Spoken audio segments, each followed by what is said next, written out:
Здравствуйте, друзья! Петр I самозванец? Шокирующая правда о Петре. Был ли Петр I русским человеком? Вопрос этот не столь абсурден, как кажется на первый взгляд, и задавать его впервые стали не сейчас, а более 300 лет назад, но большей частью шепотом.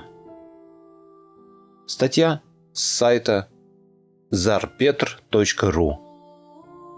В этой статье раскрыты шокирующие факты о том, что царя Петра I подменили.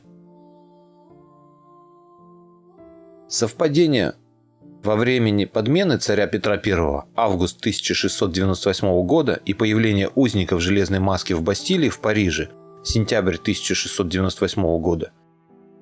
В списках узников Бастилии он значился под именем Мархиэл, что может являться искаженной записью Михайлов, имени, под которым царь Петр путешествовал за границей. Его появление совпало с назначением нового коменданта Бастилии Сен-Марса. Он был высокого роста, держался с достоинством, на его лице была всегда бархатная маска. С узником обходились почтительно, содержали хорошо. Умер он в 1703 году. После его смерти комната, где он содержался, была тщательно обыскана, а все следы пребывания уничтожены. В Великое посольство уехал православный царь, предпочитавший традиционную русскую одежду. Имеются два портрета царя, выполненных во время путешествия, на которых он изображен в русском кафтане и даже во время пребывания и на работе в судоверфи. Из посольства же вернулся латинянин, носивший только европейскую одежду и уже никогда не одевавший не только свою старую русскую одежду, но и даже царское одеяние. Есть основания считать, что царь Петр I и самозванец отличались строением тела. Царь Петр был ниже и плотнее самозванца, отличался размер сапог. У самозванца при высоком росте более 2 метров размер одежды соответствовал современному 44 размеру. Восковая раскрашенная статуя Растрелли и урод Шемякина не плод творческого воображения скульпторов, а истинный облик Петра Великого и его реформ. На портретах Петра I Готфрид Кнеллер, сделанных во время Великого посольства, у Петра волосы вьющиеся, короткие, в скобку, не по плечам, как носил впоследствии Петр Великий. Усы чуть пробивающиеся, бородавка на правой стороне носа. С бородавкой вообще непонятно, так как на прижизненных портретах Петра Великого ее нет. Поэтому важно выяснить, когда она была и когда ее не было. Возраст Петра Великого, что подтверждают прижизненные портреты, относящиеся к 1698-1700 году, не менее чем на 10 лет старше царя Петра.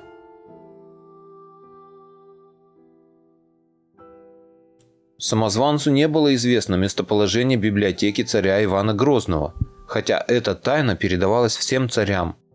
И даже сестра царя Петра, царевна Софья, знала и посещала это место. Известно, что Петр Великий пытался разыскать библиотеку сразу после возвращения из Великого посольства и даже проводил для этого раскопки в Кремле. После возвращения из Великого посольства Петр Великий скрывался в окружении заговорщиков, не появлялся на народе и даже не посещал ближайших родственников до того времени, пока не были проведены кровавые казни стрельцов и не прошло кровавого посвящения новых приближенных самозванца. Картина Сурикова не соответствует исторической действительности. Именно начавшееся по указанию, вероятно, Лефорта, а может быть и Головина, следствие по Стрелецкому бунту и последующие затем казни, по сути стали государственным переворотом, целью которого в первую очередь являлось уничтожение старых вооруженных сил, которые могли выступить против самозванца. Во вторую очередь это стало кровавым крещением новой знати, новых русских, впервые в истории исполнявших роль палачей. В память подавления Стрелецкого бунта была выбита медаль на уничтожение стрельцов, на которой был изображен Самсон, стоящий над поверженным змеем. Все надписи только на латинском языке. Известно, что Самсон был из иудейского данного рода, откуда должен по пророчествам произойти Антихрист. Также обращает на себя внимание то, что Петр Великий, в отличие от царя Петра, носил длинные волосы, являющиеся признаком происхождения из данного рода. Позже, по случаю победы в Полтавской битве, также была выбита медаль с изображением Самсона. Еще раньше была выбита медаль по случаю Великого посольства, на которой изображен всадник, поражающий змея. Георгий Победоносец – странный символ по случаю путешествия. В масонских ложах шотландского обряда одним из символов является всадник на коне, поражающий змея. В народе в то время прямо говорилось о подмене царя за границей, но эти слухи и попытки прояснить это жестоко подавлялись и назывались заговором или бунтом. Именно с целью предотвращения таких слухов был образован тайный приказ. Изменение отношения к своей жене, с которой прожил в согласии 8 лет. Для окружения царя и историков неизвестна истинная причина охлаждения Петра к своей жене после возвращения из-за границы. Есть только версия, что будто бы царица участвовала в заговоре против мужа, что, вообще говоря, невероятно. Поощряла стрельцов на выступление против любимого царя-супруга? И другая, что Петр увлекся Анной Монс. Со своей женой, царицей Евдокией, царь после возвращения не встречался, и она сразу же была отправлена в монастырь. Ну точно поддельный царь вернулся. В ссылке царица Евдокия в строгой изоляции, ей даже запрещено с кем-либо разговаривать. И если это нарушается, то виновник жестоко наказывается. Посаженный на кол Степан Глебов, охранявший царицу. Упразднение патриаршества на Руси и подчинение управления церкви светской власти через синод, устройство потешного собора по выбору патриарха. Также Петр сделал следующее. Попытка протестанизации православной церкви и даже поставил ее под подчинение Ватикану. Подчинение управления православной церкви выходцу из Ватикана, которому поручает реформирование церкви. Пытается обязать священников доносить то, что говорят на исповеди, если кающийся говорит о замыслах против царя или других преступлениях. Введение на Руси табакокурения, считающегося в православии величайшим грехом, поощрение и насаждение пьянства. Вот что сделал этот Петр I. Распутство. Отмечается странное поведение царя после его возвращения из-за границы. Так он на ночь всегда брал с собой в постель солдата. Позже, уже после появления Екатерины, у него одновременно содержались наложницы. Похожий разврат был в царском дворе только при самозванце Лже-Дмитрии. Вся зараза идет с Европы. Чего ж хотеть-то еще? Убийство царевича Алексея. Хотя в православных традициях за непослушание с точки зрения отца он мог быть отправлен только в монастырь, как об этом и просил царевич Алексей. Разрушение русских народных традиций, борьба с ними, установление превосходства латинянской западной культуры над традиционной русской. Налицо уничтожение русского, всего русского. Также Петром была проведена первая реформа русского языка, возвратившая начертания букв к древнеарийской и, соответственно, латинской алфавитной символике. В Европе в это время в повседневной печати сохранялся и готический шрифт. Старое начертание сохранялось только в служебных книгах православной церкви. Такая перемена, вероятно, имела какое-то тайное мистическое значение, связанное с изменением и переориентацией глубоких духовных традиций. Петр I сделал перенос столицы России из Москвы в Петербург на самую окраину Российской империи, в то время как в традициях всех государств было размещение столицы в центре государства. Возможно, Санкт-Петербург задумывался им или его советниками как столица будущей объединенной Европы, в которой Россия в границах Московии должна была быть колонией.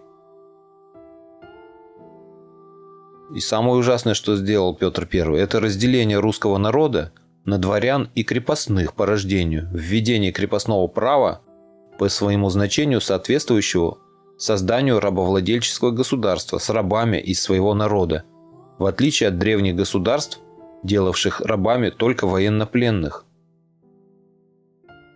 Ослабление и даже замораживание развития экономики России из-за ужесточения разорительных налогов, введение крепостного права, каторжной промышленности и крепостных заводских рабочих, прекращение развития Северного Урала, Архангельска, Восточной Сибири практически на 150 лет до отмены крепостного права в 1861 году. Примерно это сейчас происходит и в современной России – уничтожение нашей экономики. Царь Петр посещал Архангельск и Соловецкий монастырь, где он собственноручно сделал деревянный крест в память о спасении в буре. Ему там нравилось. Петр Великий предал Архангельск забвению. Лишь один раз он посетил Архангельск в связи с началом Северной войны на предмет оборонительных возможностей, но при этом постарался избежать встречи со старыми друзьями и знакомыми. Конечно, они ведь могли его узнать. Подчинение внешней политики российского государства интересам западноевропейских государств. Что и у нас сейчас делают, вступая в ВТО и прочие вещи. Создание бюрократической машины управления государством. Установление власти и контроля иностранцев в армии, государственном управлении, науке их привилегий перед русскими. Раздача им дворянских титулов, земель и крепостных крестьян. Организация масонских лож, 1700 год, даже раньше, чем в Европе, 1721, практически захвативших власть в русском обществе до настоящего времени. Ну и строительство новой столицы венецианского иудейского образца на костях русских православных людей. Место для строительства было выбрано крайне неудобное на болотах. Речь идет о Санкт-Петербурге. Я считаю, что это ужасный царь, который был в нашей истории. Но это лично мое мнение. Все, что он сделал, очень-очень плохо. Взять, если, например, ввод крепостного права, это кошмар. Сделать здоровую нацию пьющей и курящей, это тоже просто издевательство над русским народом. Введение различных продуктов, вредных для питания. Запрет на продукты, которые делали русских долгожителями. Это все сделал Петр I. Надеюсь, эта статья была вам интересна. Вот такая интересная статья попалась мне сегодня, и я решил поделиться ею с вами. Надеюсь, вам было интересно. А если хотите не пропустить следующие мои выпуски, подпишитесь на мой канал и отметьте колокольчик. Всем спасибо за внимание. Буду рад вас видеть на своем канале снова.